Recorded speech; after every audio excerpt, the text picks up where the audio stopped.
तर कोल्हापूर मधली ही दृश्य आहे जिथे शिक्षण महर्षी पद्मश्री DY पाटील यांना अखेरचा निरोप दिला जातोय।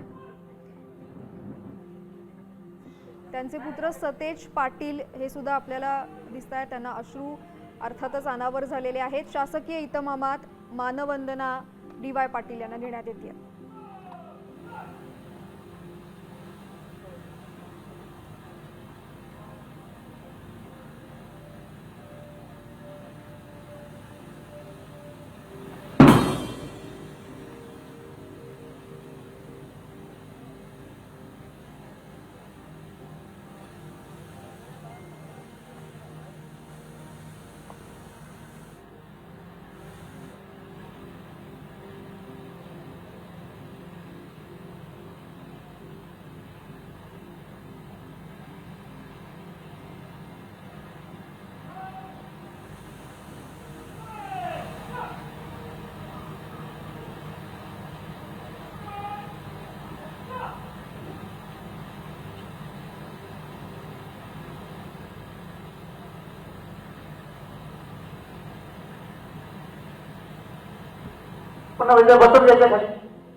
तर पद्मश्री DY पाटील यांचं काल कोल्हापूरमध्ये वृद्धापकाळानं निधन झालं आणि आज त्यांच्यावर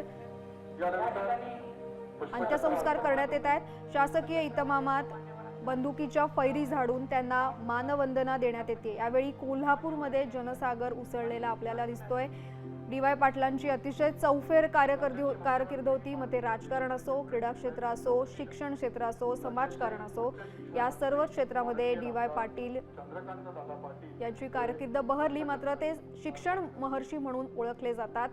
राज्यभरामध्ये प्रसिद्ध असलेल्या DY पाटील डीम युनिव्हर्सिटीची सुरुवात DY पाटलांनीच केली। 80च्या दशकामध्ये नवी मुंबईमध्ये पहिलं इंजिनिअरिंग कॉलेज त्यांनी सुरू केलं आणि त्याचा अक्षरशः वटवृक्ष झाल्याचा आपल्याला आता दिसतोय। आज 40 वर्षानंतर देशभरामध्ये DY पाटील यांची जवळपास 180 पेक्षा अधिक शैक्षणिक संस्था आहेत।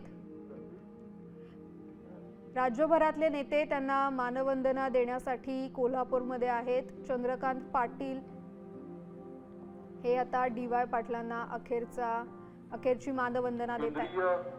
माजी केंद्रीय गृहमंत्री तथा महाराष्ट्र राज्याचे माजी मुख्यमंत्री माननीय सुशील कुमार शिंदे साहेब पुष्प